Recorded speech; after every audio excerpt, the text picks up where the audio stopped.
ടുനെറ്റ് news കാലാവസ്ഥാ വാർത്തയിലേക്ക് സ്വാഗതം. സംസ്ഥാനത്ത് നാളെ മുതൽ നിലവിൽ ലഭിച്ചുകൊണ്ടിരിക്കുന്ന മഴയിൽ കുറവ് വരുമെന്ന് കാലാവസ്ഥാ നിരീക്ഷകർ. വടക്കൻ ജില്ലകളിൽ കൂടുതൽ പ്രദേശങ്ങളിൽ നിന്ന് മഴ വിട്ടുനിൽക്കുമെന്നും ഇതോടൊപ്പം പകൽ ചൂട് വർദ്ധിക്കുമെന്നും നിരീക്ഷണത്തിൽ പറയുന്നു.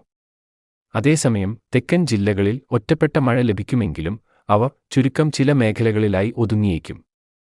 എന്നാൽ നവംബർ 22-നോ 23-നോ ശേഷം ബംഗാൾ ഉൾക്കടലിൽ ന്യൂനമർദ്ദം രൂപപ്പെടാനും ഇത് ശക്തി പ്രാപിച്ചു തമിഴ്നാട് തീരത്തേക്ക് നീങ്ങാനും സാധ്യതയുള്ളതായി പ്രാഥമിക സൂചനയുണ്ട്. തുടർന്നുള്ള ദിവസങ്ങളിൽ കേരളത്തിലെ മഴ ന്യൂനമർദ്ദത്തിന്റെ സഞ്ചാരപാതക്കും ശക്തിക്കും അനുസരിച്ചായിരിക്കും. സംസ്ഥാനത്ത് ഇന്ന് 3 ജില്ലയിൽ ശക്തമായ മഴയ്ക്ക് സാധ്യതയുണ്ടെന്ന് കേന്ദ്ര കാലാവസ്ഥാ നിരീക്ഷണ വിഭാഗം അറിയിച്ചു. തിരുവനന്തപുരം, ആലപ്പുഴ, എറണാകുളം ജില്ലകളിലാണ് സാധ്യത.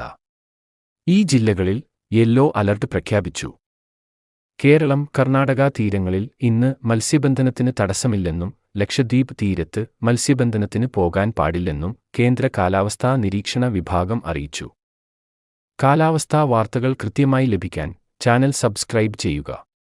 നന്ദി.